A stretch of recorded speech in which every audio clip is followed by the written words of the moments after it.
Bonjour à tous et à toutes, mon nom est Hal Volsimus. Aujourd'hui, nous nous proposons de vous parler de sucre naturel et de sucre industriel.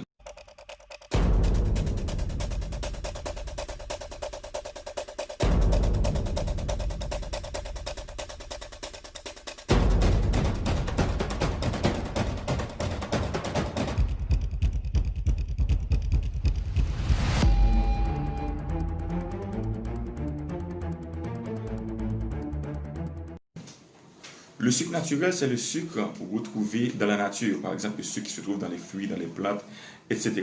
Alors que le sucre industriel, c'est le sucre que l'homme fabrique. Par exemple, le sucre roux, le sucre blanc sont des sucres industriels. Nous devons savoir que le glucose est un carburant à énergie pour notre corps. Cela veut dire que si nous voulons exercer des mouvements, donc le glucose est important dans le corps parce que le glucose produit de l'énergie. Et donc le sucre est différent parce que le glucose contient des nutriments qui limitent le pic glycémique dans l'organisme, alors que le sucre industriel n'a pas cette propriété-là. Il faut vous dire, avant la Première Guerre mondiale, l'homme mangeait de façon très régulière. On n'y ajoutait pas de sucre, on n'ajoutait pas de sel. Et donc, après la Deuxième Guerre mondiale, l'industrie alimentaire a rééduqué le goût de tous les habitants de la Terre en ajoutant dans tous les rayons, dans toutes les boissons, du sucre et du sel. Et ainsi, en 2010, l'OMS a publié un article concernant la consommation du sucre. Elle a permis à tout le monde de consommer 10 cuillères de sucre par jour, 10 cuillères à café de sucre par jour, ce qui fait 50 à 60 grammes de sucre par jour. Mais d'autres chercheurs, d'autres internistes, d'autres biologistes, d'autres médecins ont effectué des recherches plus approfondies et ont fini par remarquer que l'homme devrait consommer 20 à 25 grammes de sucre par jour, ce qui fait 5 à 6 cuillères à café de sucre. Le reste, le corps n'en a rien à faire. Par exemple, cette boisson-là, où on enregistre les différents nutriments qui s'y trouvent. Ok.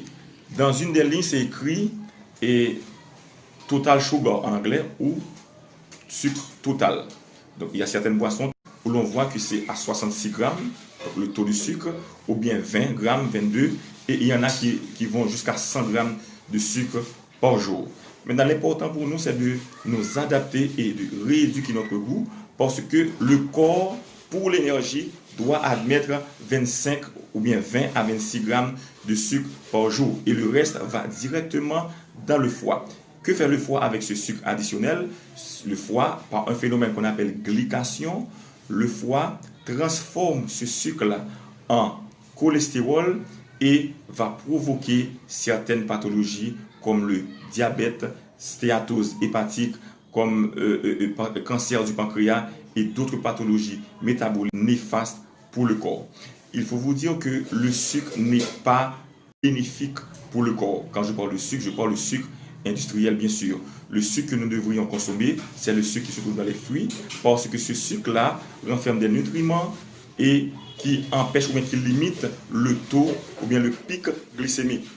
Donc la leçon du jour, vous devriez respecter les principes alimentaires et diététiques. Ne pas consommer trop de sucre, ne pas consommer trop de sel, ne pas consommer trop de graisse. Et ceci à titre préventif, vous allez éliminer certaines pathologies. C'était avec votre serviteur Hal Volsimus. Si vous avez aimé la vidéo, n'hésitez pas à liker et j'attends vos commentaires en bas de l'écran. Merci, à la prochaine pour une autre mise en scène.